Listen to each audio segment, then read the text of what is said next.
Thank you so much for coming here. Thanks for inviting me. It's our pleasure.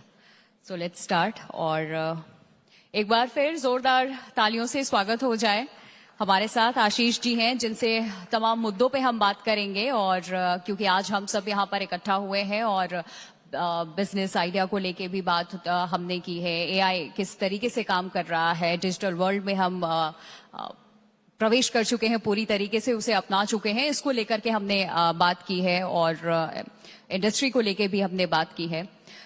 सबसे पहले मैं गणेश उत्सव पे आती हूँ क्योंकि बहुत जल्द यहाँ वो धूमधाम देखने को हमें मिलेगा और साथ ही इकोनॉमी को भी इससे मैं जोड़ना चाहूंगी. तो पहला सवाल मेरा आपसे है कि क्या सरकार गणेश उत्सव की पूरी इकोनॉमिक वैल्यू को क्वांटिफाई करने की योजना इस वक्त बना रही है, और अगर बना रही है तो वो कौन सी योजना है और किन किन योजनाओं पे अभी तक आप लोगों ने काम किया है जो युवाओं के लिए भी खास तौर पे सबसे इम्पोर्टेंट है और लोग उससे उस योजना का लाभ उठा रहे हैं, क्योंकि हर वर्ग, हर सरकार, हर मंत्रालय अब युवा को ध्यान में रखते हुए ही कोई भी फैसला ले रहा है जो बहुत जरूरी है. मैं सबसे पहले तो मैं ये कहना चाहूंगा कि ये गणेशोत्सव ये परंपरा बहुत बड़ी परंपरा है जी. महाराष्ट्र में इसकी शुरुआत लोकमान्य तिलक जी ने की और उसका कारण भी सामाजिक राष्ट्रीय विषयों को लेकर था. तो महाराष्ट्र की सरकार गणेशोत्सव के इस आगमन पर उत्सव को सिर्फ इकोनॉमिकल दृष्टि से सोचना गलत होगा. हमारे लिए श्रद्धा का भाव है, धार्मिक अधिष्ठान का विषय है, परंपरा भी है और इसके कारण इसका महत्व अपने जीवन में बहुत अलग तरीके से हम मानते हैं और सभी लोग इसको मानकर भी आगे चलते हैं. बात यह है कि हमारे गणेशोत्सव को हमारी सरकार ने देवेंद्र जी के नेतृत्व में हमने इसको राज्य महोत्सव, स्टेट फेस्टिवल करके उसको डिक्लेयर किया.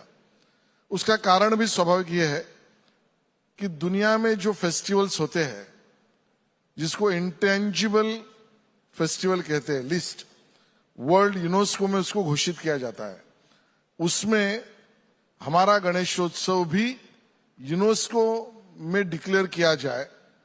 हमारी प्रथा परंपरा को दुनिया समझे, हमारी धार्मिक अधिष्ठानों को दुनिया परखे, उसमें शामिल भी हो और उसी के साथ साथ एक बाय प्रोडक्ट इसको कह सकते हैं कि दुनिया भर के टूरिस्ट को हम मुंबई में, महाराष्ट्र में और देश में आकर्षित करें. स्वाभाविक है जहां पर टूरिस्ट आता है तो इकोनॉमी बढ़ती है और इकोनॉमिकल सर्कल बढ़ता है. लेकिन ये एक प्रोडक्ट लोगों के सामने बाय प्रोडक्ट इसके नाते आए. मूल भाव तो श्रद्धा का है, हमारी परंपराओं को पहुंचाने का है और उस माध्यम से टूरिस्ट को अट्रैक्ट करना भी है. कोई नई नियमावली भी बना रहे हैं क्या आप इसके लिए? स्वाभाविक है कि बहुत सारे इसके ऊपर न्यायिक प्रक्रिया भी बनी हुई है. कुछ लोग कुछ बातों को लेकर कोर्ट गए, अपनी बात कह रहे हैं, वो सही भी है. एनवायरमेंट फ्रेंडली हमारा फेस्टिवल होना चाहिए, वो इंक्लूसिव होना चाहिए, सब नागरिकों को सहभागिता देना, स्वाभाविकता से उनका चयन होना चाहिए और उस कारण से कुछ न्यायिक प्रक्रिया के बाद एक पर्यावरण को लेकर और न्यायिक प्रक्रिया दिए हुए निर्देशों को लेकर एक उसकी पॉलिसी हमारी बनी है और उस पॉलिसी के आधार पर जल प्रदूषण न हो, वायु प्रदूषण न हो, लेकिन हमारा उत्सव भी बहुत धूमधाम से हो, इस प्रकार की नियमावली को लेकर हम आगे बढ़ रहे हैं. लेकिन ये जो नियमावली आप कह रहे हैं बनने वाली है या बन चुकी है मेरे ख्याल से, और उसको लेके भी विरोध था, और जो ये उत्सव है इसमें खास तौर पे संख्या युवाओं की ज्यादा होती है, तो कहीं वो ये कह रहे हैं कि जबरदस्ती हम पे बोझ थोपा जा रहा है, कुछ चीजों में हमें बांधा जा रहा है जो सही नहीं है. तो इस पे आप क्या कहना चाहेंगे? बिल्कुल, महाराष्ट्र सरकार तो रोक लगाने का सोच भी नहीं सकती. लगाना सुविधाजनक से ज्यादा लोग बता रहे हैं कि ये बोझ है हम पे. नहीं, बोझ तो न्यायालयिक प्रक्रिया में जो कोर्ट के आदेश है उससे रास्ता निकालने का काम महाराष्ट्र सरकार ने किया है. जी. कई लोगों का कहना था विसर्जन पर रोक लगाए. कोर्ट के सामने महाराष्ट्र सरकार ने भूमिका लगाई कि जरूर जल प्रदूषण की चिंता करेंगे लेकिन हमारे परंपराओं को रोकेंगे नहीं, और उस दृष्टि से हमने नियमावली बनाई. और मेरे दृष्टि से तो ये भी तो जेएनसी है. अब ये सम्मिलित होने वाले गोविंदा में, दही काला उत्सव में, गणपति में, नवरात्र में, इस एजेंसी के बारे में कोई नहीं बोलता है सिवाय बीजेपी, और इसके लिए उसको लेकर भी हम आगे बढ़ रहे हैं और उसमें सुविधा भी हो और तकलीफ भी न हो, इस प्रकार की भूमिका लेकर हम चल रहे हैं।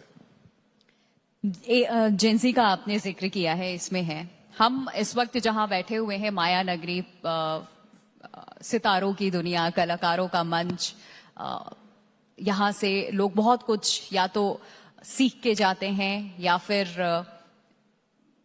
सब कुछ यहीं छोड़ के चले जाते हैं। यही दो चीज इस शहर में होता आया है।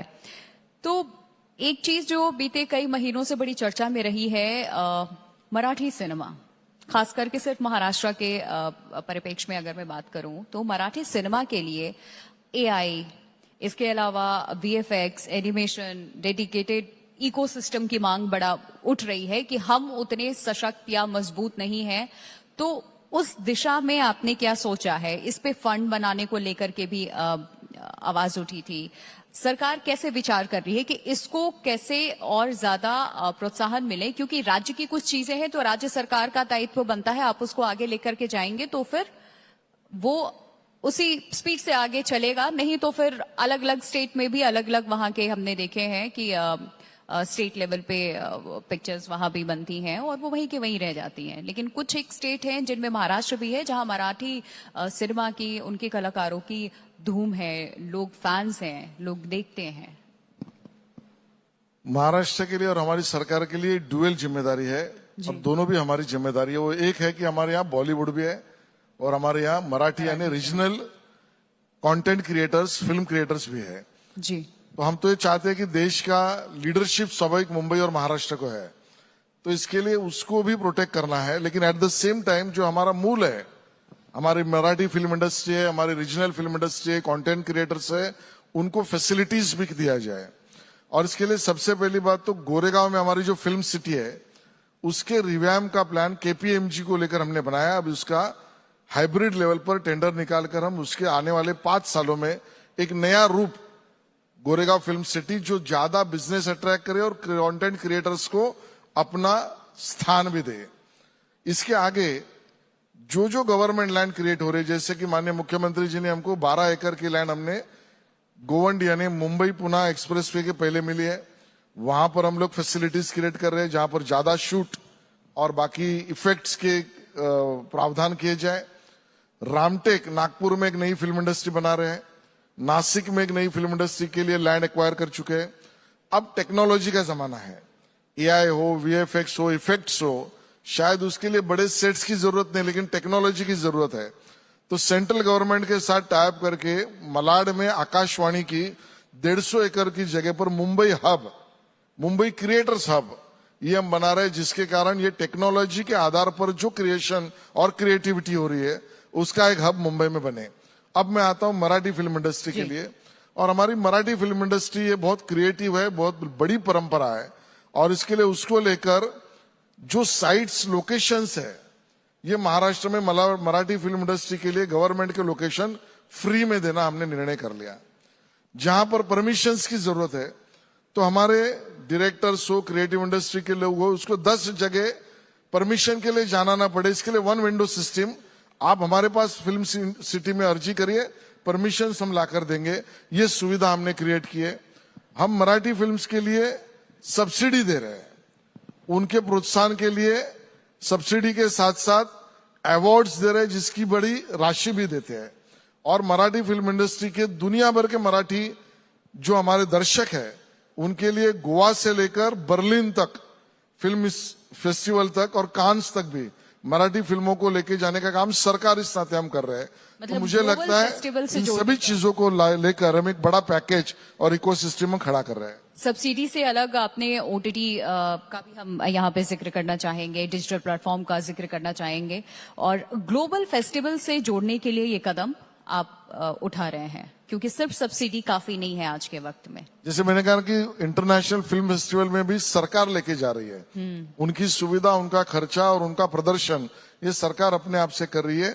और मैं यहाँ पर बता दूं, वेव्स का जो ओटीटी प्लेटफॉर्म सेंट्रल गवर्नमेंट ने बनाया उससे हमारा एग्रीमेंट फाइनल हुआ है और जिसमें रीजनल मूवीज, विशेष रूप से मराठी मूवीज, इसके लिए हमने स्पेस उनसे मांगा भी और वो दे भी रहे।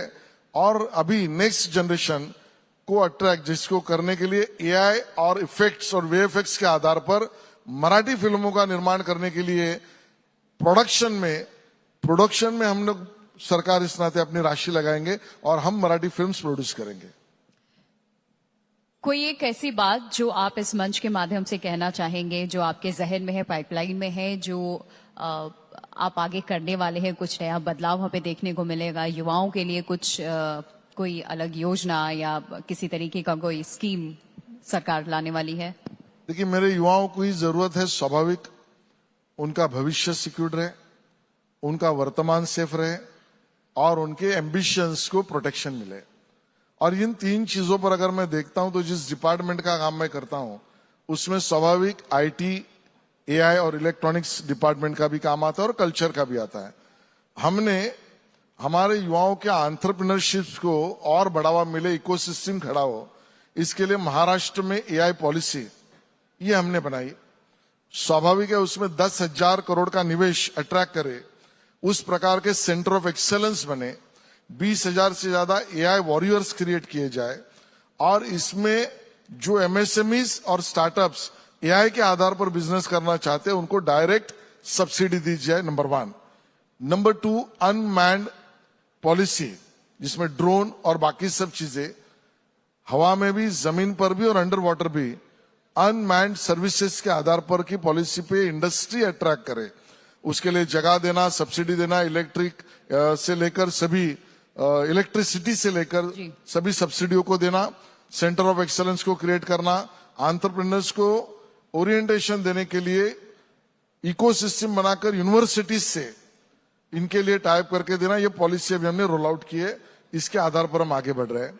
और मैं आपको ये बताना चाहता हूं, क्रिएटिव इंडस्ट्रीज के लिए भी दुनिया का सबसे बड़ा हब ऑडियो विजुअल का ये मुंबई, महाराष्ट्र है और उस आधार पर के एक इंडस्ट्री खड़ा करना और एंटरप्रेन्योर्स को उस आधार पर उनको प्लेटफॉर्म क्रिएट करके देना, इसके लिए हमने एक स्कीम रोल आउट की है जिस आधार पर हम युवाओं से भी अभी बात एंगेज कर रहे हैं। मुझे लगता है इस प्रकार के क्रिएटिव और टेक्नोलॉजी दोनों आधार पर हमारे युवाओं को प्रोत्साहन देने का काम महाराष्ट्र सरकार करने वाली है। कल्चरल इकोनॉमी का आपने जिक्र किया, तो मैं आपसे जानना चाहूंगी क्या कोई इसको विकसित करने का ऐसा कोई प्लान तैयार किया गया है, कोई टारगेट तय किया गया है आने वाले 4 साल या 5 सालों के लिए कि महाराष्ट्र में कल्चर को इकोनॉमिक सेक्टर की तरफ विकसित करें?